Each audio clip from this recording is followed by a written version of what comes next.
Hello, everybody. Welcome to the Rush Hour Podcast, Episode 2, hosted by myself, Ahmed Kamal, and Jay Park. Jay, how's everything going? How have you been? Great, man. I mean, last night's game was really exciting to watch, and I think that's probably going to be the first topic that we talk about. And excited for tonight's game with the Celtics and Heat. Yeah, all right. So let's start off with the Lakers and Denver, the Denver Nuggets. The Lakers blew this one. Let's just admit the Lakers blew this one. They lost by Denver had 114 and the Lakers 106. Denver pretty much dominated the game throughout the second quarter and third quarter, where Jamal Murray just exploded within this game. He almost had a triple double. He was 2 rebounds shy. In terms of the Lakers, their rebounding, I believe, is what made them lose the game. Anthony Davis only had 2 rebounds. That's just unacceptable. You have JaVale McGee and Dwight Howard, with Dwight Howard coming off the bench. They both combined for 2 rebounds.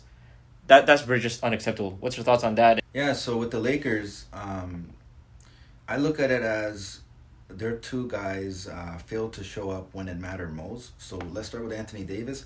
You said that he got just 2 rebounds, but he got his first rebound with less than 5 minutes to play in the fourth quarter and ended the game with just 2 rebounds. So are you saying those final 2 rebounds are clutch rebounds, or no, they're effective rebounds? They're just garbage rebounds, because for you to just get 2 rebounds and you only get those 2 in the last 5 minutes to play, that's just terrible. And the fact that Anthony Davis scored 0 points in the last 5 minutes of the game, no points after the Lakers cut the deficit to just being down 3, 101-98, it's unacceptable. And then LeBron did not come up in the clutch in the fourth, particularly in the last 5 minutes.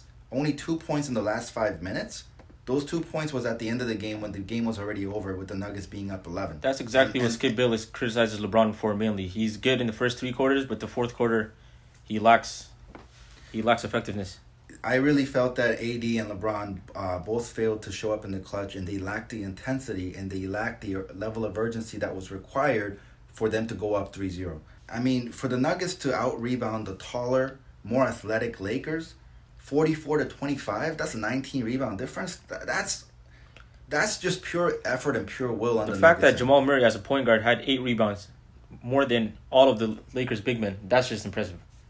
Like, I understand that AD after the game in his post-game interview was saying that, you know what, he takes a lot of the blame because, you know, he didn't do that good of a job, just overall, especially with his job on the boards. But it's just, You can't reminisce and regret what you didn't do.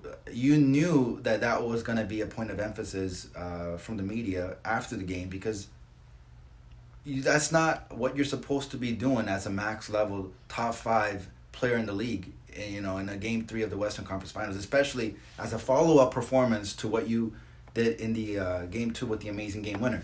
You can't just show up one game and then disappear the next. Yeah, that's just unacceptable. This isn't a part-time series. You have to be consistent throughout every single game. But we highlighted on LeBron and Anthony Davis and Jamal Murray and Jokic, but let's talk about Danny Green. Every time I just hop on Twitter, whenever the Lakers playing, I always see Danny Green trending, either for bricks, building a house, or just air balls, or just shooting horribly. So last night he had 4 points, 4 rebounds, and he was shooting 25% from the field, and he seemed lost on the court. I believe that overall, when Danny Green, whenever he's trending, it's always salty Raptors fans, or it could have just been Lakers fans in general. But the Lakers had a lot of expectations in Danny Green. Some considered him to be a third option. Why do you believe that, or why do you think that Danny Green is struggling in this series overall? Not just the series, the entire playoffs, as a matter of fact. He's getting paid $15 million a year. I'm not really sure why Danny Green is not performing well, but the same could be said for a lot of Lakers players, because they're madly inconsistent. I believe in the Lakers rotation, Rondo and Alex Caruso have only been the 2 steady, somewhat consistent performers for the Lakers off the bench and as a supporting cast for LeBron and AD. Everyone else, has their on and off games. For the Lakers, who I believe as the organization did a decent enough job of surrounding AD and LeBron with the solid supporting cast, to be outworked and outdone by the likes of Jeremy Grant, to me that's unacceptable. That's unacceptable. Grant, if you look at it, he came up big with 26 points, shooting 7 for 11 from the field, 2 of 5 from 3, 10 of 12 from free throw line. This guy, he basically outworked the majority of the Lakers supporting cast. I believe him and Morris had the same amount of points as everybody else not named AD or LeBron. That's if two guys are outworking, the rest of the players that's not named AD and LeBron. That's saying something to the Lakers, and not just Danny Green, but KCP, everyone else. And Alex Caruso, man, he was just horrendous. 14%, 1 for 7. I don't know what he was doing on the court, but he seemed lost for sure. But let's give a shout out to Rondo, man. Rondo actually passed up the late Kobe Bryant in the all-time playoff total assists with 1,041, and Kobe Bryant had 1,040. Honestly, I'm surprised that Kobe was even this high, just for the fact that what kind of a player he was. So he still has a lot way to go, and I believe that probably throughout his career he might be in top 5, but we'll have to see. LeBron doing his thing, going up the ladder up there. He has 1,801. The next one is John Stockton. We'll see if he'll catch up with him. But that's pretty much it for the Lakers in Denver. And what's your thoughts on the next game? Do you think that the Denver will go down 3-1, or do you think that they can actually tie it and Denver can make a huge jump from that? I believe the Nuggets are gonna come out and win that game 4 and tie the series at 2-2. Only because I think that they have the momentum. They all feel that they should be up 2-1 instead of being down 2-1. That's what Jamal Murray. If not for Anthony Davis's heroic shot. So I just think that the Nuggets overall, they showed that when they're playing well, they're more than capable of being the Lakers. All right, let's move on to tonight's fantastic game between the Celtics and Miami Heat. The Celtics are down 2-1. We got Jimmy Butler and his supporting cast with the Miami Heat. How do you think that this is going to end up? Do you think that the Celtics are going to bounce back and try to tie this series, especially with Gordon Hayward having an additional 4 days off? Or do you think that Miami Heat could take this up by 3-1 and bounce back from that and just keep on pushing this series forward?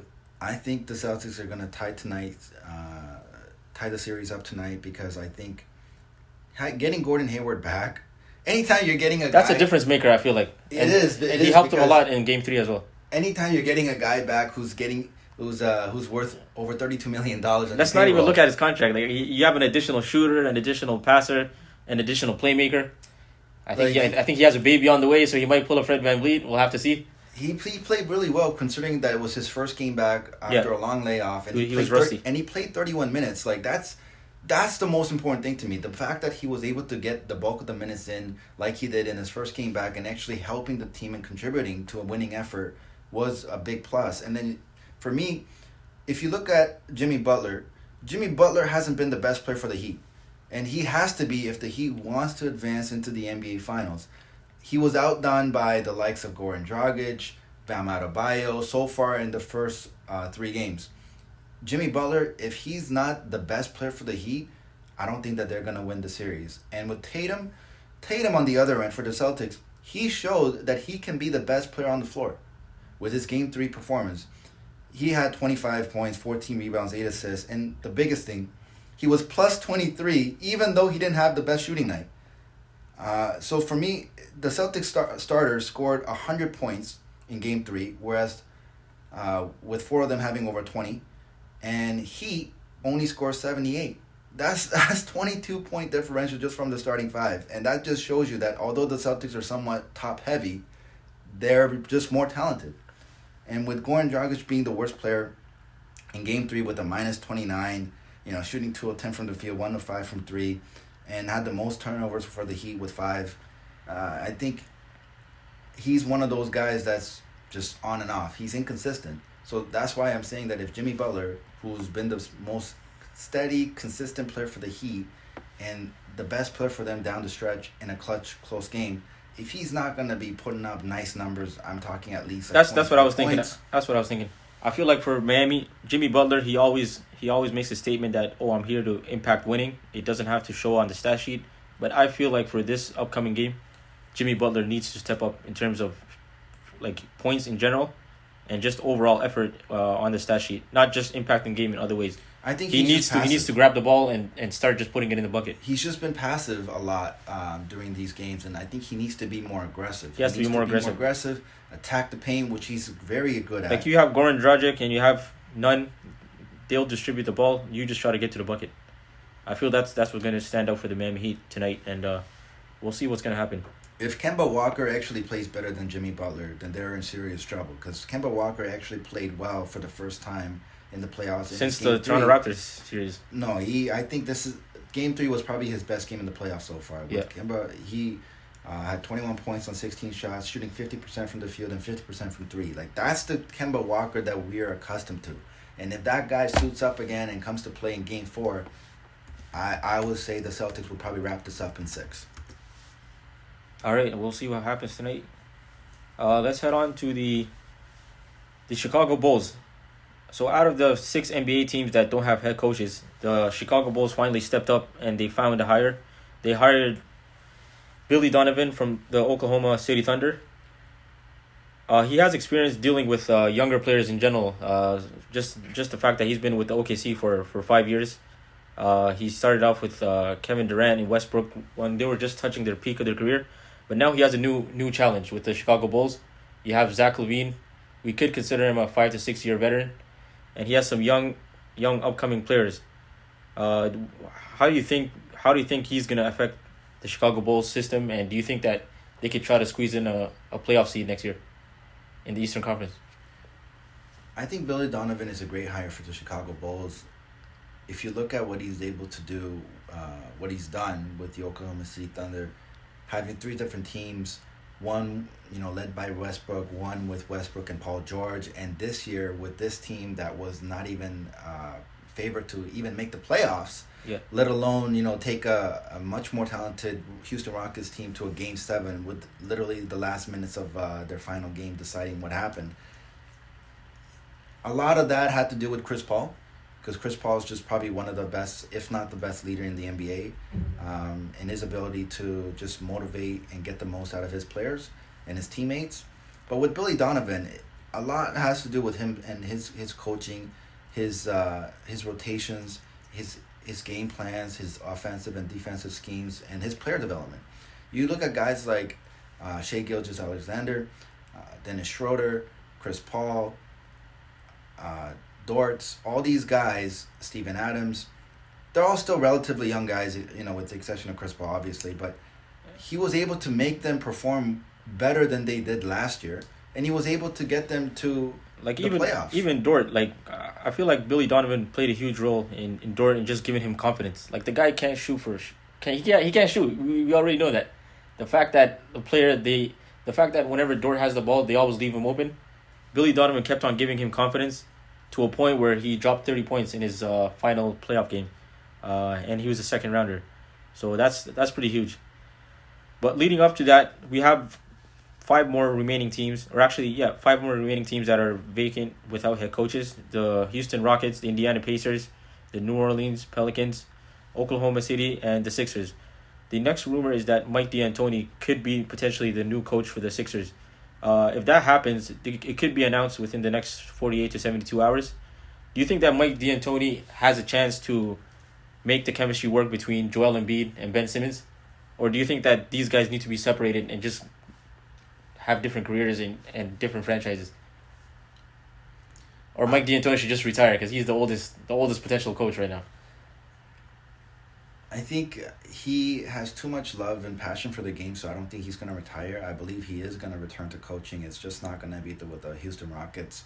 If he is able to line up the head coaching job with the Philadelphia 76ers, hypothetically, if that was the scenario, I would think that their offense would improve, but would it be enough for them to be a finals contender, a championship contender? I don't think so, because I really believe that the problem there in Philadelphia is just you have two generational players, 2 phenomenal players in their prime with Ben Simmons and Joel Embiid. But Ben Simmons, I believe he's like the main culprit of the 76ers shortcomings, because his unwillingness to not even shoot, to take a little jumper, not make, just take jump shots. You need confidence to take for you to make. Right? If you don't take, how will you make? Exactly.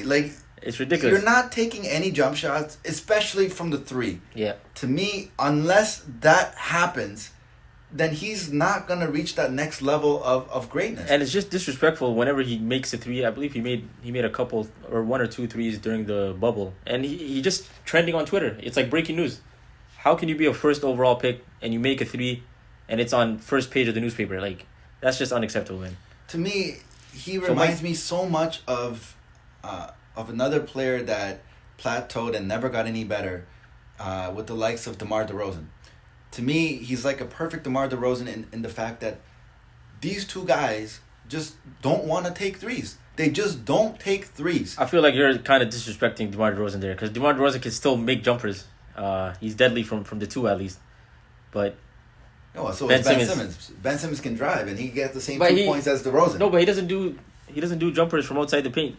Yeah, at all. DeRozan's a killer from that area. They both don't take threes, though. That's the main thing. And the way that the game has expanded today, I understand that if Ben Simmons doesn't want to take those local little type threes from half court, but for you to not even take threes from the corners or anything, it just shows that either something is wrong with your mindset and your mentality coming into the game, that you're not even going to just take those threes, or it's just you're lacking confidence or the skill to actually execute a jump shot, outside of the paint, outside of the mid-range, and onto the threes. It just shows that something is lacking severely with Ben Simmons, and until he figures that out, I don't think that the 76ers can be seriously considered as a championship contender. Moving on to, the Indiana Pacers, they interviewed Mike Brown from the Golden State Warriors. Mike Brown, he played a major role with the Warriors, mainly when Steve Kerr had the back injury and he covered for him. So he had an interview with him. We'll see if he actually gets the job or not. So the Steve Nash with the Brooklyn Nets, he made a comment that he's planning on having Kevin Durant play all 5 positions with the Brooklyn Nets. Do you think that that's going to be impactful for the Brooklyn Nets, having Kevin Durant play all 5 positions? And do you think that they actually could be the number 1 contender for the 2021 NBA championship next year with Steve Nash as a head coach?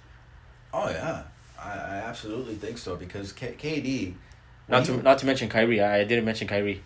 Yeah, I think Charles Barkley was joking on the air when they interviewed Steve Nash on Inside the NBA, and Charles Barkley was sarcastic, obviously, but he was saying, "Look, Steve, the Nets, they don't look so good on paper.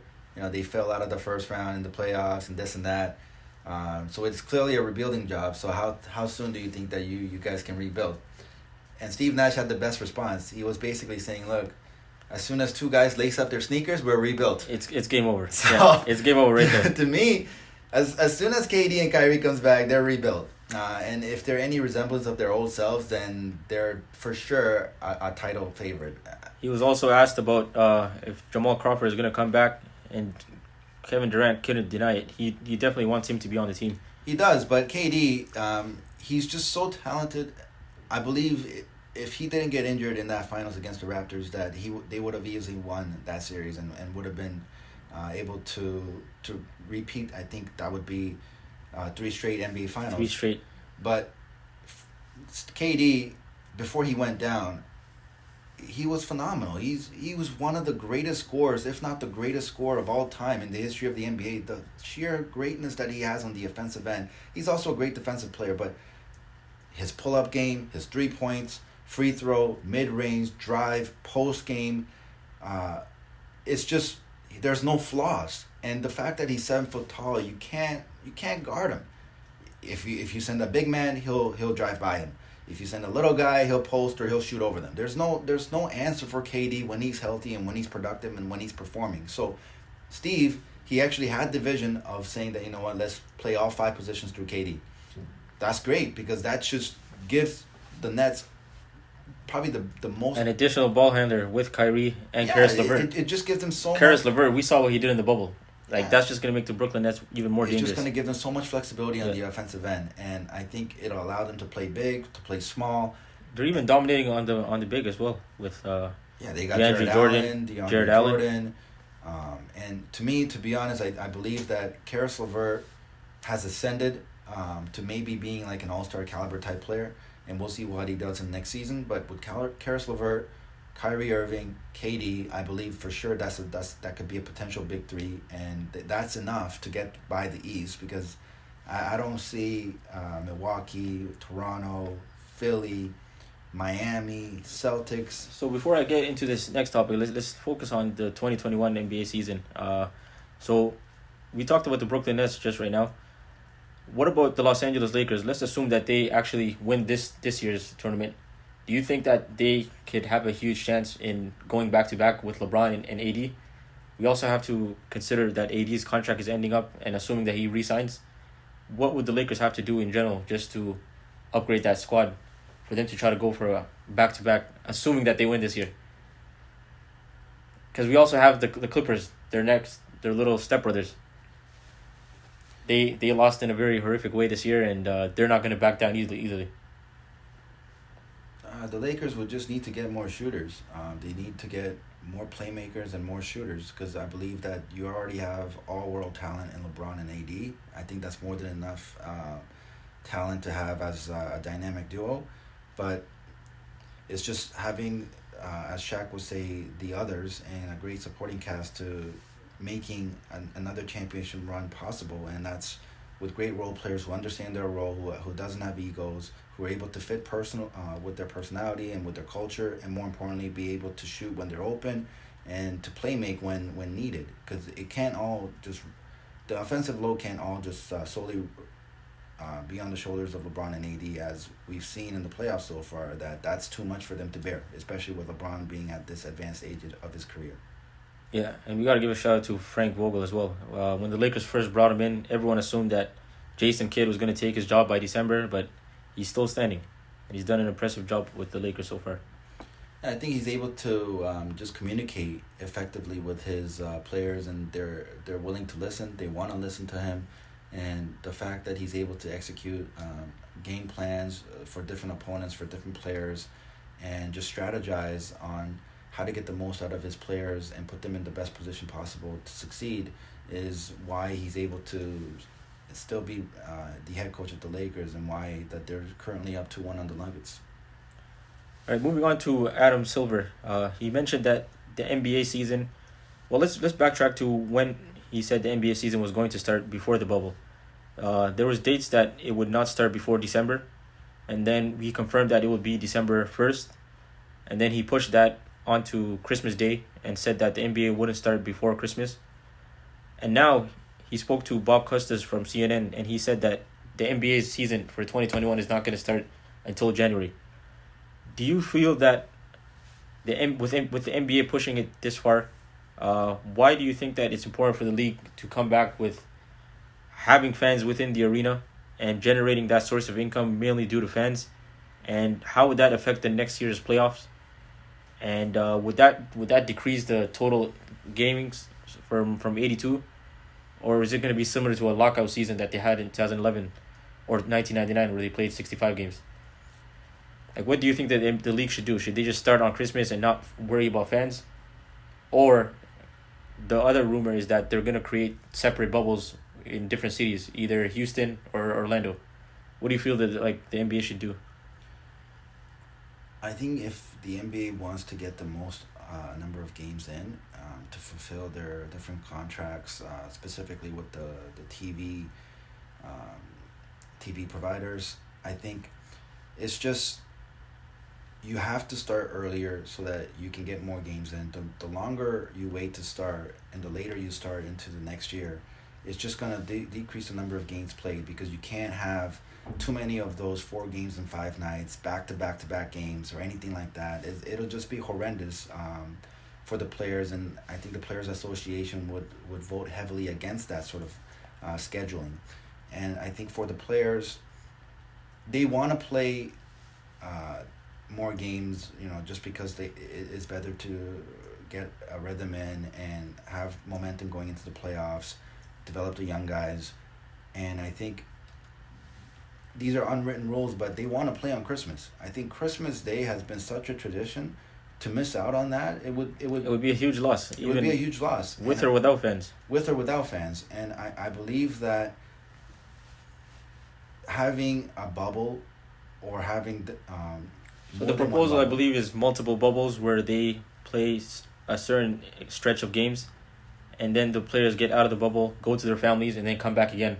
Yeah, I think go back to the bubble. I think that's a solid plan because we've seen that in this year's playoffs and with the seeding games that the bubble works. It works. Either Yeah. you like it or not, the bubble works. Yes, there's no fans and it's all virtual and it's still weird to watch and to observe and not see those celebrities and A-list guests on the sidelines and just fans being rowdy and that energy, that intensity is not there. But the game is still the game and there's still millions of people who spectate and view the games online or on the TV or on the phones, and that's because the draw of the entertainment is actually from the games. The fans, up that value, but it's not, all of that's required for games to be profitable. Obviously fans will give and generate a lot of revenue, but I think the biggest thing is the NBA and their teams want to fulfill their TV contracts. That's really reasonable. Let's get into a little sensitive topic. I don't know if it's too sensitive, but it might catch you off guard. So Tai Lawson, a former NBA veteran within the NBA, he's now, like Anthony Bennett, bouncing around different countries, just trying to look for a contract. So right now he's playing in the CBA in China.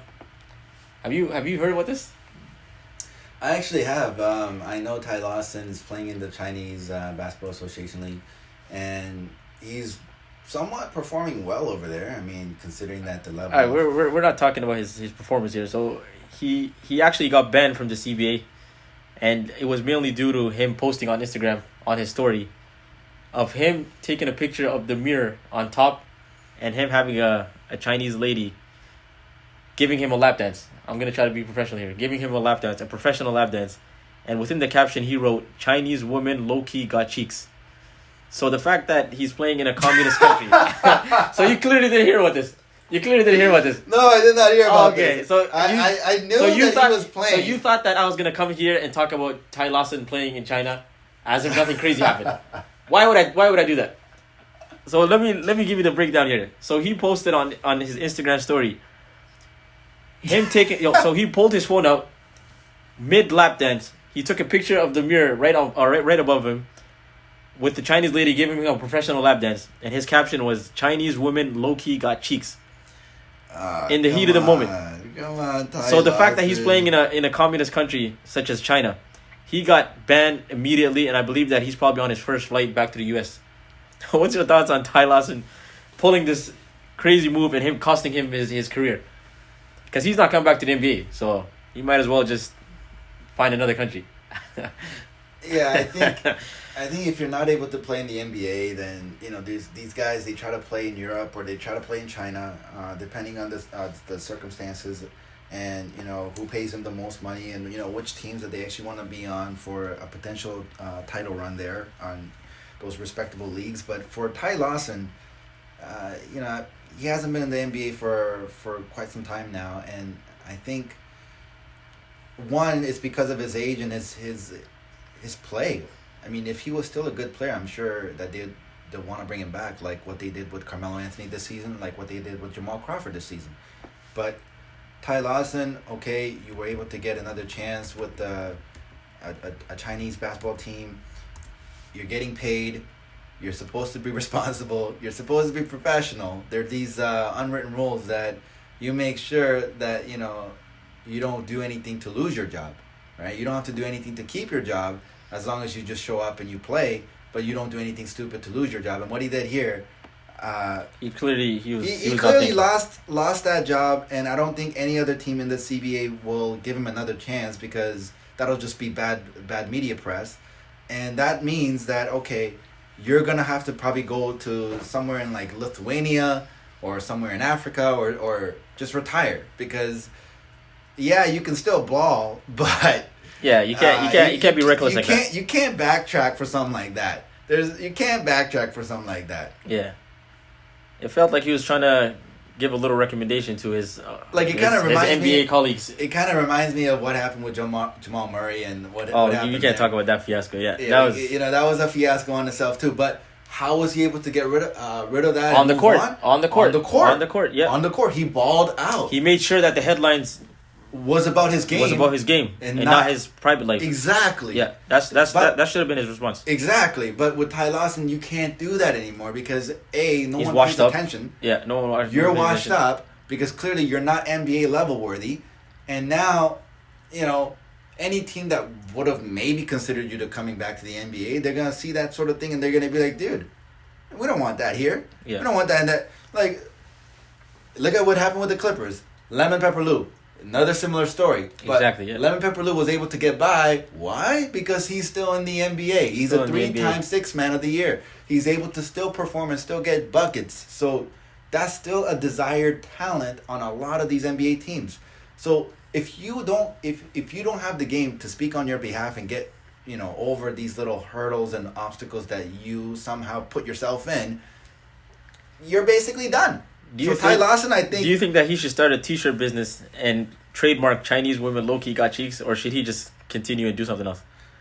That's what Lou Williams did. I'm sure that... At this point, he doesn't have any options. I'm sure that'll generate some buzz, but I'm pretty sure that's a good business strategy. It might be. Make a little black tea with, But I don't know if Chinese women in general will appreciate that. Because they're not the most open-minded when it comes to that sort of thing. At least like people within China, right? Like if they're more westernized and they're second generations, maybe they're more open-minded. But I think the society and the culture and the values that certainly from the Chinese government and the traditional Chinese families that they impose onto their future generations, that's not the sort of thing that they want to embrace and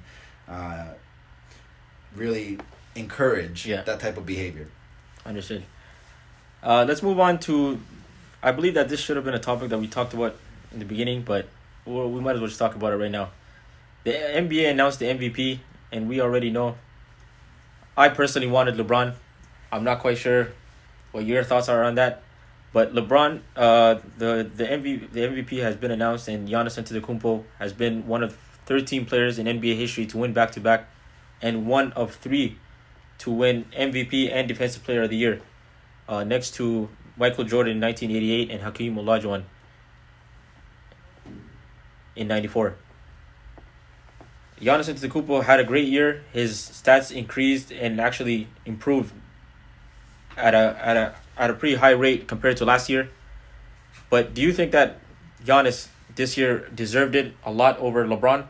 Or do you think that LeBron actually got robbed just like he did in 2011 when D Rose got it? Or do you think this is how the narrative is? The narrative said that Giannis should be MVP. I think Giannis was just the better player and the more valuable player to his team for the criteria that the MVP was awarded on, which was you base your vote on the premise of the season ending before the bubble. So all the games before the seeding games happened, Milwaukee had the better record.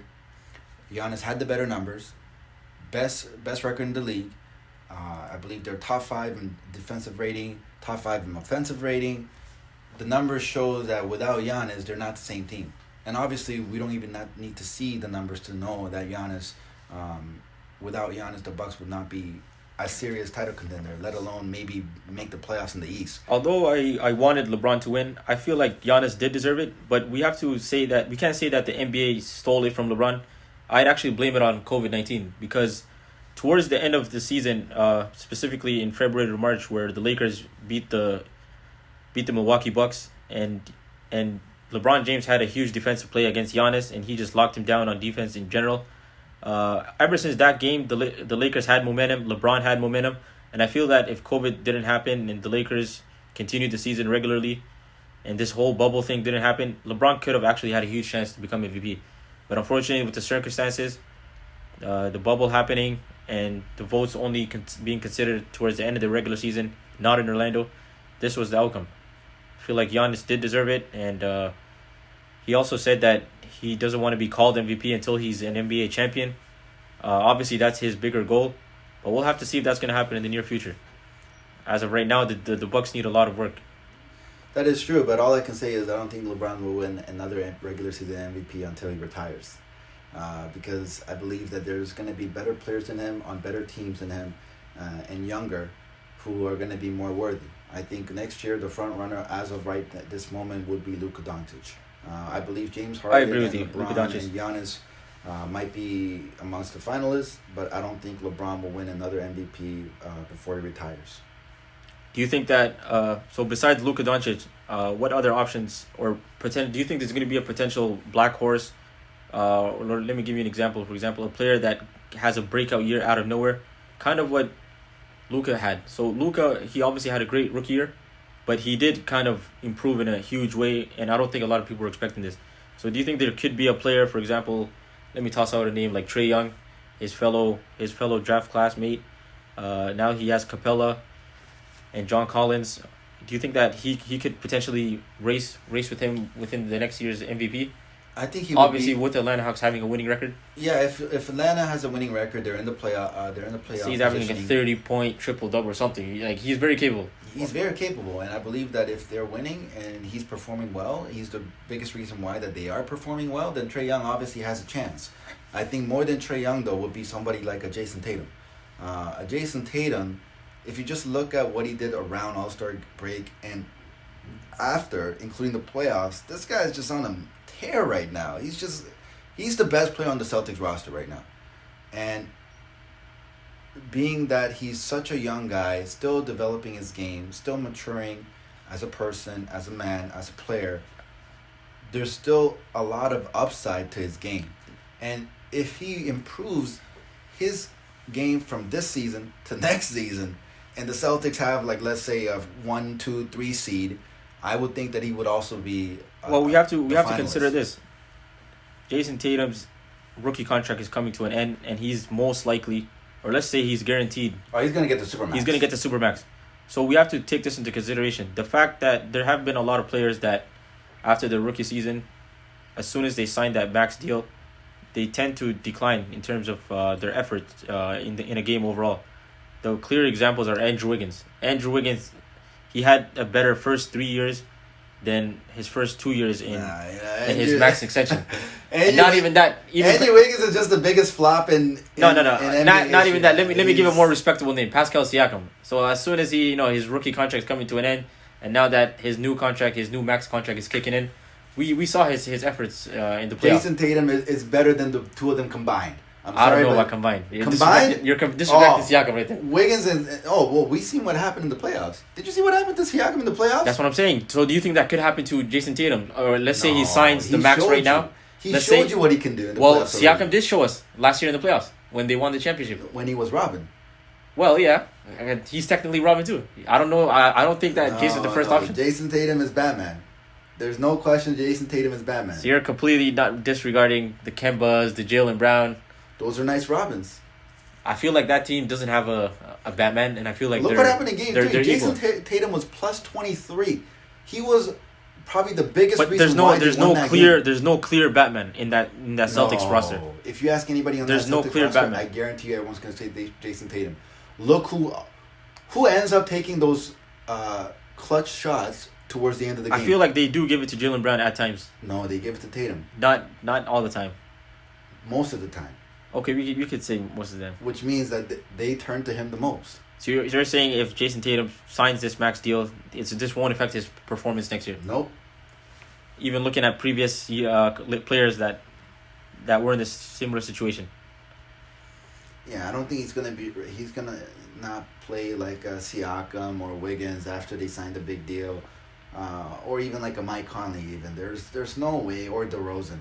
All these guys who signed big deals, they never really got better. They either plateaued or they declined. Tatum, being so young and still developing his game, and the fact that he has that Mamba mentality, that's what separates him from the other guys. Siakam, Wiggins, they don't got that Mamba mentality. They don't got that killer instinct. They don't have that passion for the game that Jason Tatum has. And I think he has the internal mechanisms to keep him motivated and engaged to the game so that he never really drops off until he reaches Father Time. That makes sense. We'll see what's going to happen. This NBA season is pretty much coming to an end, and this offseason is going to be pretty impactful in terms of what we're going to see, what the players are going to do. Obviously, this year's free agency is nowhere near 2021, but this year we do have some decent names, I guess. I hate to start off with DeMar DeRozan. We already talked about him in the last episode. What do you think DeMar DeRozan is gonna do in free agency? So we have DeMar DeRozan, Vucevic, Oladipo upcoming. What do you think these guys are gonna do? Should we? Just those three guys alone. So are you saying Vucevic from the Magic? Yeah. Yeah. So, he's the best player out of those three to start. I think he's gonna stay in Orlando because I think they're gonna offer him the most money, and he's not in a bad position. He's with a decent team. Unless they really develop their young guys or sign another big name, they're kind of in that middle of the pack. They're not really going to be any serious threat. I feel like Orlando had huge hopes on Mo Bamba, but Vucevic was just too consistent for that guy. Yeah, I think Mo Bamba, he's got to really show us something. I don't think there's been a stretch of games where he showed us that, this is Mo Bamba. We haven't had that yet. He's still young to give us that, so there's still time, but it depends on how patient that the Orlando Magic are as an organization on waiting on him. But Vooch, I believe that you retain him because he's your best player. You let him go, then your next best player would maybe be a debate between Aaron Gordon or Markelle Fultz or Jonathan Isaac, who's injury prone. Then you look at Oladipo. I think Oladipo is 50-50. He might stay, he might leave. It's not like, he's more likely to leave or he's more likely to stay because he can stay because, again, it'll be a matter of money and it'll be a matter of staying with the organization that put faith in him and made him the number one option on that team with a budding cast with Sabonis, Brogdon. But I believe if he leaves, he'll probably end up joining the likes of Miami Heat with Jimmy Butler. I think he'd be a great, perfect fit there. DeRozan. Do you think Oladipo is going to be a perfect fit with Jimmy Butler? Oh yeah, they play similar styles. I think they'll make it work. But that way you're cutting off Tyler Hero, an upcoming rookie. That's if you put Oladipo in that system, they'll make that work because how's that gonna work with Oladipo, I give you Butler, the perfect answer. And Hero at the same time. I give you the perfect answer. Look at the Boston Celtics. They got 4 perimeter players on the court at the same time. Yeah, it was Smart. Marcus Smart, Kemba Walker, Jason Tatum, Jaylen Brown. They all kind of play similar styles. They're all able to slash and similar cut. styles, but different positions. Yeah, exactly, and that's what I think that Miami Heat can do. They could do that with Hero being point or shooting. They could do that with Jimmy Butler playing any of the forward positions or guard, Oladipo guard or forward, and then they put Bam either at the 5 or at the 4, and they put somebody else, right? They could even put Duncan Robinson. That could be a legitimate, serious, offensive juggernaut of a lineup if they're able to have Bam, Jimmy, Oladipo, Duncan Robinson, and Tyler Hero. The fact that they're in the conference finals right now without even considering Oladipo in that mix is shows you how amazing it shows that is. How good the Miami Heat are. And lastly, just to wrap it up with DeMar DeRozan, I'm sorry, DeMar, but I don't even know who wants you. What fit? DeMar, what fit? I don't even know what's the who best fit wants for you. DeMar DeRozan? The best fit. You know what? You should replace Tai Lawson. Go play in the CBA. Oh man. my God, man! Oh man, go play in the CBA, DeMar, man. Because I don't know what team in the NBA would want to have you and want to have you at the price that you're gonna ask them to pay you. You're not gonna probably settle for anything under than maybe 25. I feel like a team that would pay him the most would probably be a devastated team like the Charlotte Hornets. Yeah, that's his best. I right think now. that would be a reasonable thing to say because I don't think there's nobody else that I would say that wants him. Like let's look at the 8 teams that made the playoffs from the West: Lakers, Clippers, Nuggets, Rockets, Thunder, Jazz, Mavericks, Blazers. None of those teams will want DeMar at the price that he wants. Yeah. Then you look at the next teams that probably have a chance of making the playoffs next year in the West: Grizzlies, Suns, Spurs, Kings, Pelicans, Timberwolves, Warriors. None of those guys would want DeMar. So you did mention, let's use Oladipo. You did mention that he could be a potential number 1 option. Let's take that as a segue into the Toronto Raptors over here. So the Toronto Raptors are in a situation where they don't have a clear number 1 option. Do you feel that should they gamble on Oladipo, or should they make a huge trade and try to get a player like a Bradley Beal to be a number 1 option for next year? I think either of those two players would be a great addition to the Raptors, and either of those two players would do the job and get the job done. So they could get Oladipo at obviously a lot cheaper rate than Bradley Beal. But there is that risk, that injury risk that he had with that tendon issue. I understand, but that's something that that's the risk that you have to do. Yeah, that's a gamble. It's a gamble. We're just gonna have to trust Masai Ujiri. Yeah, the same thing could have been said about Anthony Davis. Look at Anthony Davis' injury history, but somehow, some way, he was able to stay healthy for most of the season and in the playoffs with the Lakers. I mean, the guy can barely. So let me toss in another name, potentially for the Raptors. What about Drew Holiday? Out of those three, what do you think the Raptors or Masai Ujiri should actually do? Drew Holiday would be a phenomenal piece. I think I think he's the safest bet, and he would be at a more reasonable rate than Bradley Beal. He's probably the most underrated player in the league, and he would be at the perfect replacement for either Lowry or VanVleet.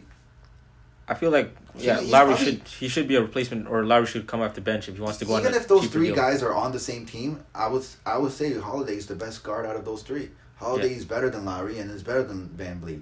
But then we're gonna still have that debate whether who's the number one option, either him or Siakam, or potentially VanVleet. If we get Oladipo or Bradley Beal, we know who's number one. If we get Drew Holiday, we can see that Holiday can make himself to a number one option, but it would still be a debate. He would still not be the clear-cut number one, depending on his game, and depending on if Siakam's actually going to show up or not, because he's failed terribly as a Robin so far. As a Batman, I mean. As a Batman, yeah. So the other issue that the Raptors have is the center position. So right now they're in a situation where Ibaka's contract and Marc Gasol's contract is pretty much ended. There's rumors that Gasol wants to go back to Barcelona and play basketball in Europe over there.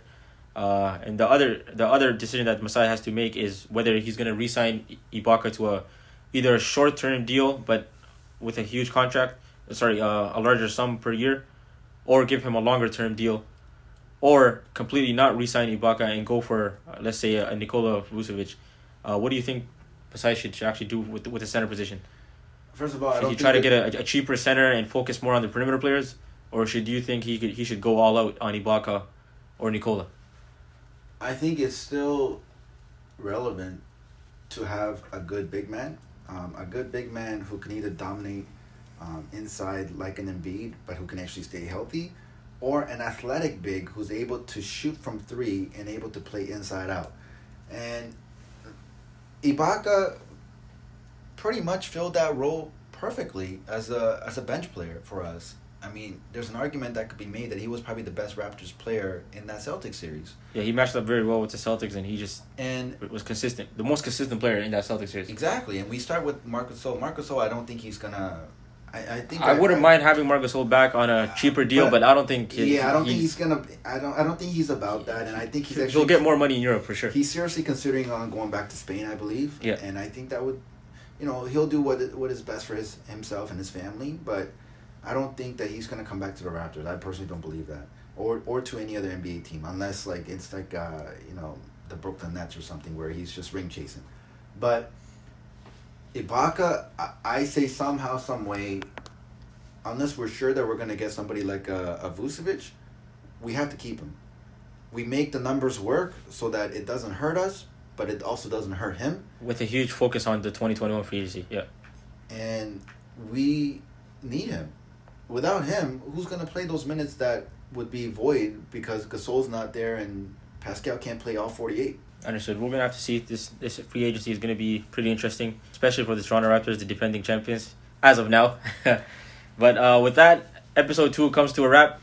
Jay, we had a great show. Let's look forward to tonight's game between the Celtics and the Miami Heat, and we'll do this again with the next episode next week. Yeah, before we sign off, I just want to say, Tai Lawson, man, huge shout out to you, man. It took guts and it took balls to post. It took balls, man. It took some major balls to post that stuff online. Yeah, man. And I say you gotta trademark that T-shirt. and you knew what you were doing. Don't act like you didn't know what you were doing, man. Yeah, man. You had your phone in your hand. Hey, how about this, man? Tai Lawson, come on the show, man. I'd love to have him as our first guest, man. I'll actually try to DM him right now. Yeah, you know what? Let's reach out. Let's do that right now. So thanks, everybody. And as always, man, we'll catch you next time. Catch you next time. Thanks. Bye.